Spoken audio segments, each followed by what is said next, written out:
dinini asosli ortuşçuluğunu istihbaratda deb qaraymiz. Hem istihbarat meselelerge davamlı değilsek istihbarat olmay qolgan bo'lgani uchun buni demaymiz. Umuman bizning eng kuchli istihbarat qo'shinimiz bor. Hem Uyg'ur tashkilotida hozir topmagan, hozirgacha qo'lga keltirib topmagan natijalarni qo'lga keltirib deb qarayman. Bu jihatda bizning istihbaratimizning borligiga va bundan keyin istihbaratimiz davomli kuchayganligi hisoblashlarini ishonishni qilaman.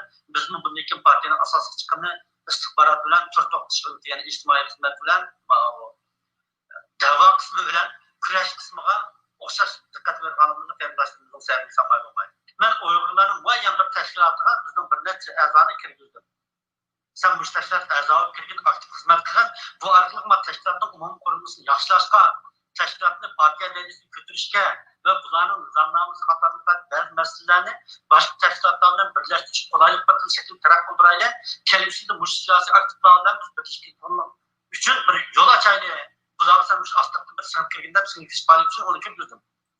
Emniyet ne oldu desiniz kerep hepsini bunu işte azap kaynattı da bu katkı manımı keyip kendim benim müştakmen vatanga Xitay'a kirgizgen bolsam mayli men işbirlikka Uyghur işbirlik sasam bu siyasetken baksesi bak baskından ki sen de samimiyet yanısı yokken men qarab turib Uyghur işbirlik kılamdım men bundaq siz kişilergiz kılmayma sen ben nazarımdan çıkkattan bu yalğan çıkan samimiyetin yok gelsenin men elitin işbirlik götürüp sen de bir mandat taşıp etken oldu da.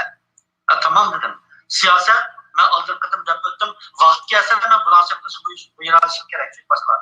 Vaqt gelse partiya ödüresi beni ötümü teriş gerekiyor hatta. Bizim gayemiz vatanı müstakil kılış, onda bu güzel ahlak, güzel pozisiya, senin 3 yaş okutu olsuz, 5 bulur, 3 güzel 5 bulursan bombayla bu işte.